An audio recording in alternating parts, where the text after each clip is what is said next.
के मन बा तब बुढ़ाऊ कहाँ बिगड़ जिन नाराज मत हो। हम दे चाहे जिन दे लेकिन लड़कन के निराश मत का हम जवानी बहुत चूहे हैं। हाँ तब का जब इतना बतिया सुनता दुल्हिया तो देखा बुढ़ऊ दद्दाव के समझावत है ये हमार धुन न हो दादा लोगन के धुने है समझा के कहत का है कहीं ऊपर के तोड़ के लारी कामन के दाई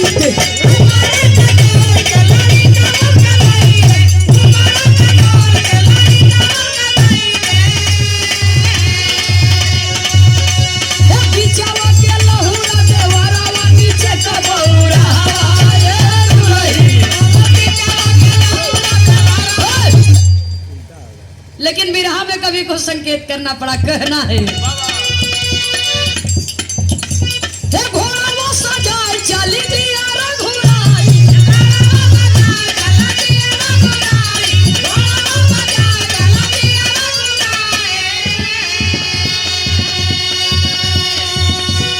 पहुंचे हैं ठीक बैठे कानावा जहाँ पे हो रुझानावा भैया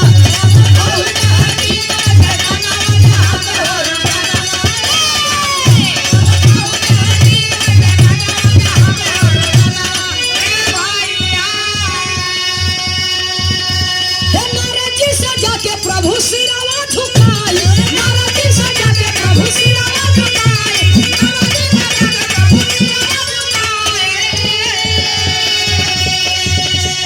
दंडवत प्रणाम कइके वचन सुनाई दंडवत प्रणाम कइके वचन सुनाई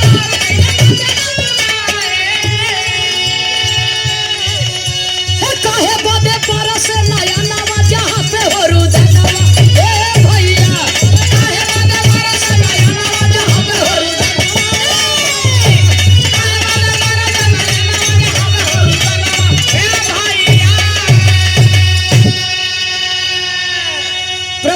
खोजते खोजते पहुंचे और पूछते हैं नारद जी के पास में जाकर के क्यों रो रहे हैं आप क्या बात है क्या मेरे सेवक हनुमान से कोई गलती हुई या मेरे भाई भरत से कोई गलती हुई इन दोनों की बातों से आपके हृदय को ठेस लगा है आप क्यों रो रहे हैं।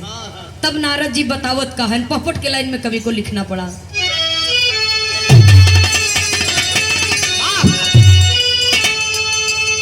कहने लागे नारद तौने छनावा शंका भारी बा हे कहने लागे नारद तौने छनावा शंका भारी बा अक्कल युग में ना होई है सपनवा शंका भारी बा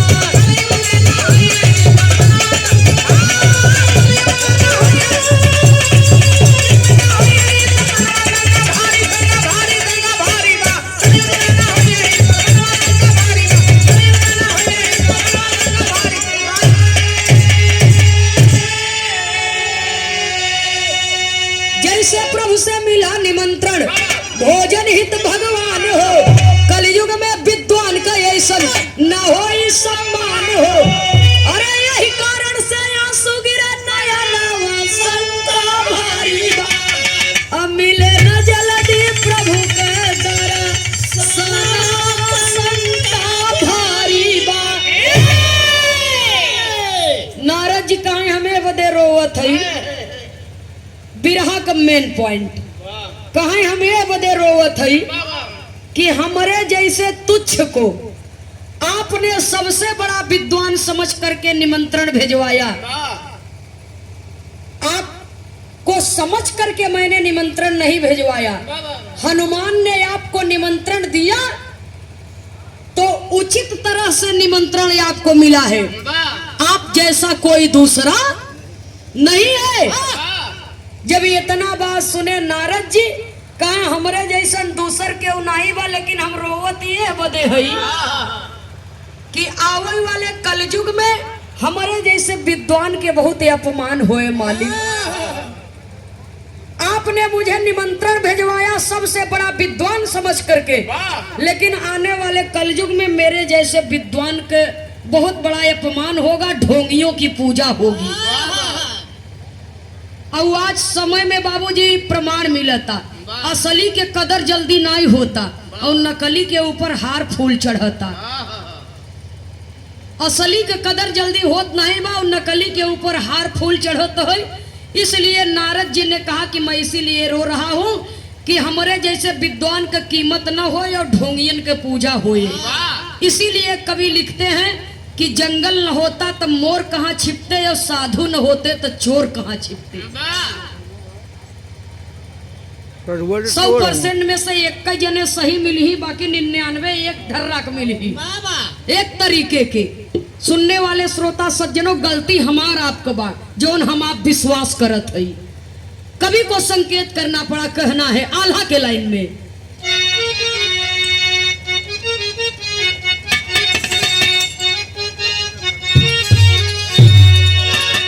अरे कहरा घुराई कपी राई के समनवय भैया, कहरा घुराई कपी राई के समनवय भैया, कहरा घुराई कपी राई के समनवय भैया। तोहके का विपत्तिया पड़ी हो बलवान, तोहके का विपत्तिया पड़ी हो बलवान।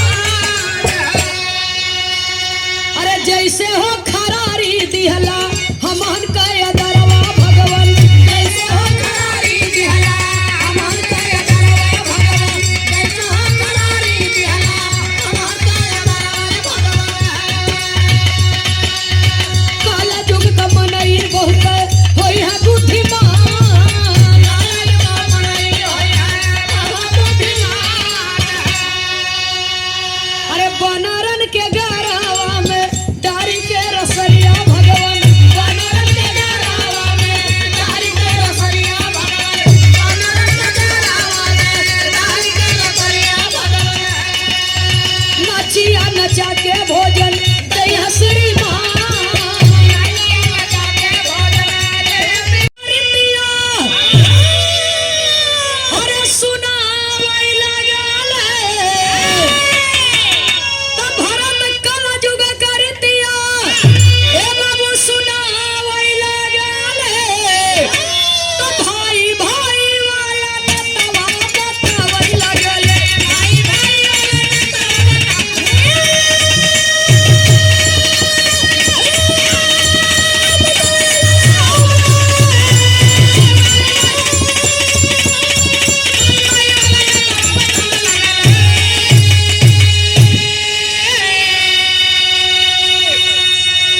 जैसे हम सब चारों भ्राता रहे एक संग हो, और ऐसे प्रेम का रिश्ता नहीं रंग है एक रंग हो।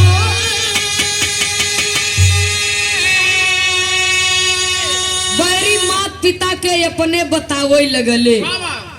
भरत जी कह रहे हैं कि जैसे हम सब चारों भ्राता रहे एक संग हो, ऐसे प्रेम का रिश्ता नहीं रंगी है एक रंग हो। 3 मतारी एक बाप, सौतेली कोख होने के बावजूद भी हम चारों भाइयों में कभी सौतेला व्यवहार नहीं रहा। आवे वाले समय में एक ही माई के कोखी जन्मा सगे भाइयों में सौतेला व्यवहार अक्सर देखने को मिलेगा। और आज आए दिन खबर निकलती रहती है, आए दिन खबर सुनाई देती रहती है बाबूजी की फला जगह पर एक भाई के जमीन के बदे मुकदमा दायर कर दिया, फैसला नहीं हो पाया, एक भाई के सीने में गोली दाग दिया। अक्सर खबर सुनाई देती रहती है। सुनने वाले श्रोता सज्जनों, कवि को संकेत करना पड़ा, भरत जी का यही बदे हम रोवत हैं। लाखों में कोई एक होता है दूसरों के लिए जो, लाखों में कोनो एक परिवार ऐसा होए जहां एकता और अखंडता बनी है जैसे आज इस परिवार में है। सुनने वाले श्रोता सज्जनों, लेकिन अक्सर नकारात्मक सोच के व्यक्ति मिलेंगे आपको। कवि को संकेत करना पड़ा, कहना है जब वहां से लौट के आवत है ना अयोध्या में महल में, तो आंगने में लक्ष्मण जी और रसोईया में सीता जी। कहे तू सब कहे रोवाई फाने है, तो लक्ष्मण और सीता जी का कहत है।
समय में न देवर देवर रह जाए न भौजी, भाऊजी भैया भैया सब कह, भौजी कहे न के, हाँ भौजी कहे न कोई, और जो प्यार से भौजी कह तो अलगौजी काहे। ओए सुनने वाले श्रोता सज्जनों, इसलिए कि एकरे अलावा दूसर चारा आपके लगे नहीं, दूसर व्यवस्था नहीं न भैया। सुने वाले बाबूजी, आगे बोला कवि को संकेत करना पड़ा। क्या तो इस समाज को बनाने में अगर नारी पुरुष दोनों का सहयोग है, तो इस समाज को अगर स्त्री पुरुष चाहे तो बिगाड़ भी सकते हैं और बना भी सकते हैं। किसी एक का दोष नहीं है, दोनों का दोष है, बनाने में भी और बिगाड़ने में भी। इसलिए कवि को संकेत करना पड़ा बाबूजी कि सोच समझ के परिवार में रह के, क्योंकि एक पति समझदार होता है तो एक मकान बनता है, और एक पत्नी समझदार है तो मकान घर बनता है, और पति पत्नी दोनों समझदार हैं तो घर मंदिर बन जाता है। बच्चा पैदा हो तो आवाज बन जाते हो।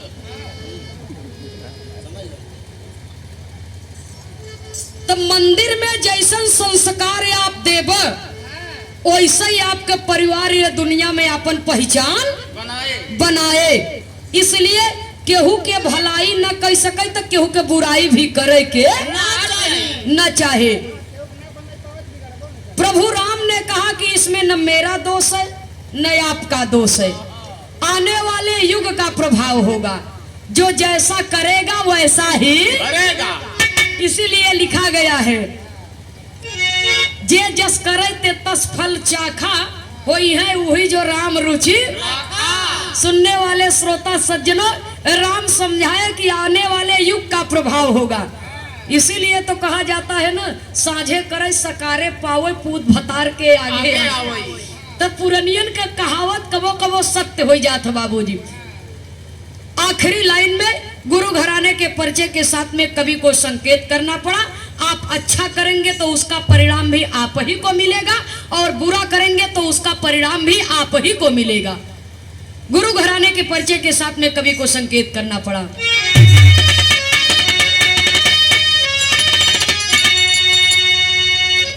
राम हित गुरु सीताराम जी साजे सत का समाज,